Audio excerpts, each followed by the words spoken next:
Hello po, I'm Sally Solis Morada at ako po ang inyong financial educator today. And ngayon po isi-share ko sa inyo yung isa po sa mga personal testimony ng aking isa sa mga associate, Miss Olga Canseco ng Hong Kong. And here we go.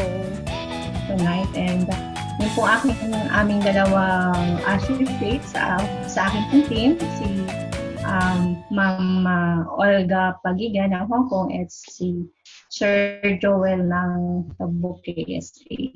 And introduce ko lang po sila dahil mag-share po sila. Take the floor, Maricoy, Olga.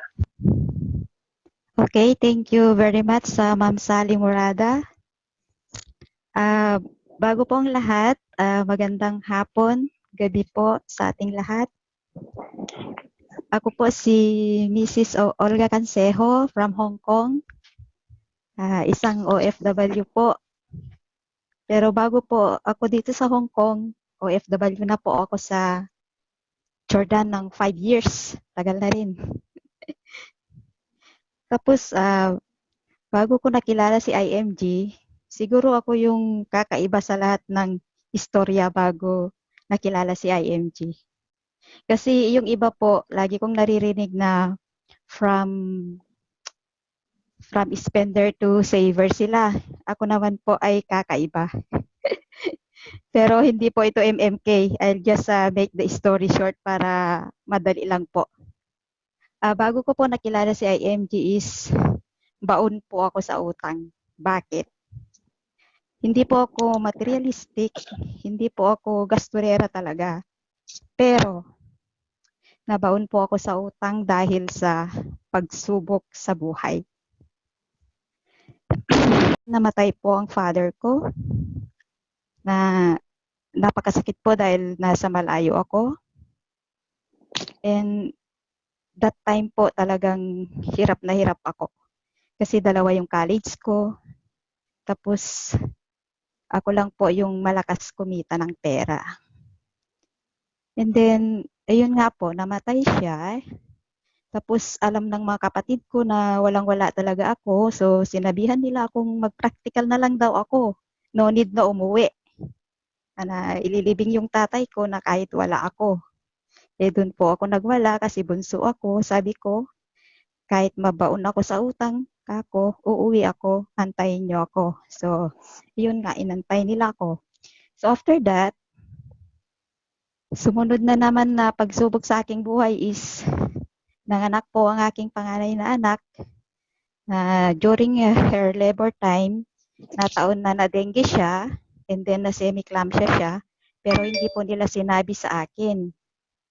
Bali, inano lang nila sa akin para hindi ako mag-alala dito. So, napakalaking pera po ang nagastos ng aking anak, kaya ako nabaon sa utang. Nabaon ako ng utang sa bangko dito sa Hong Kong. Buti na lang po, open din ang bangko dito. Kaya kahit papaano, ayun nga po, nakautang. So, umuwi na naman po ako that year, the same year when my father's died.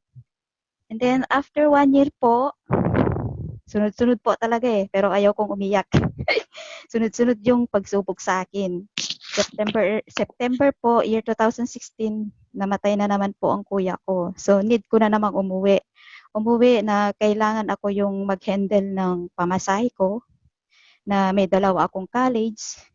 Kaya napakahirap po kasi yung sahod ko is nakabudget lang talaga sa pag-aaral ng mga anak ko. Pero hindi nga natin maiwasan yung mga pagsubok na ganyan.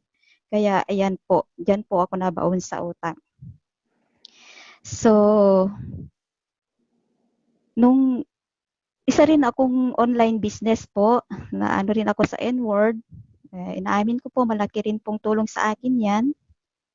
And then nakilala ko po si IMG sa pamamagitan ni Ma'am Sally Morada na sobrang kulit din niya.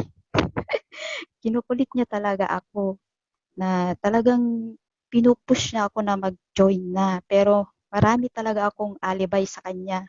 Kasi nga syempre, ako yung malakas kumita, dalawa yung estudyante ko na college.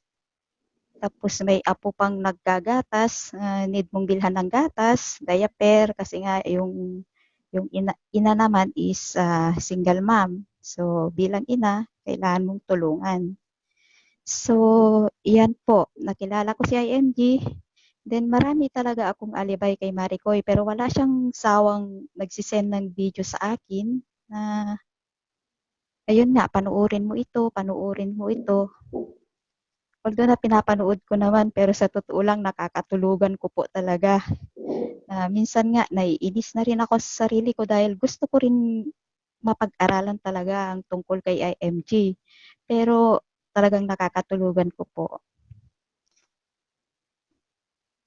So, ang rason ko po kung bakit ako nag-join sa IMG ay gusto ko po talagang mapag-aralan yung sikreto ba kung paano talaga ang mag-ipon sa tamang paraan. Dahil matagal na rin po akong OFW, marami na akong karanasan, maraming hirap na dinanas.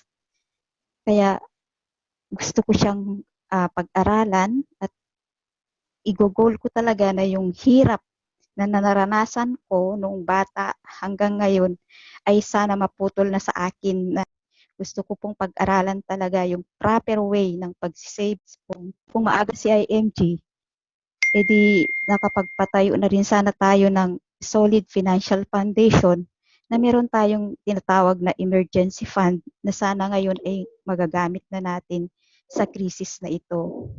So napakahalaga po niyan. Sana nakilala natin ng maaga o nakilala na ng lahat ng tao para sa kasalukuyang krisis ngayon ay sana walang problema. Kasi nga, syempre meron na tayong emergency fund, meron na tayong para sa health natin, ganyan-ganyan. So, yan po ang realization ko sa krisis na nangyayari ngayon. So, ang masasabi ko lang po, depende sa aking mga karanasan, na kailangan lang talaga natin yung determinasyon sa buhay. At syempre po, wag nating kakalimutan tumawag sa taas. Yan po, yung dasal, sabayan po natin ng trabaho.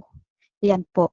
Yan lamang po ang aking may babahagi sa aking testimony po, at maraming salamat po at binigyan niyo ako ng chance na kahit associate lang po ako.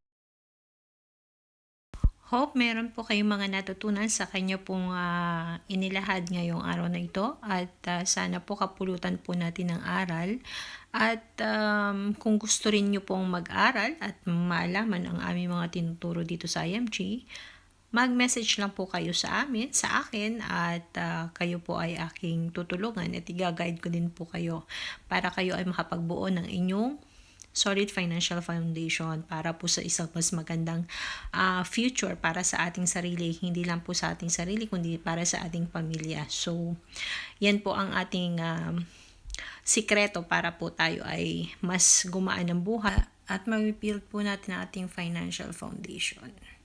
Thank you po, and thank you for watching, guys.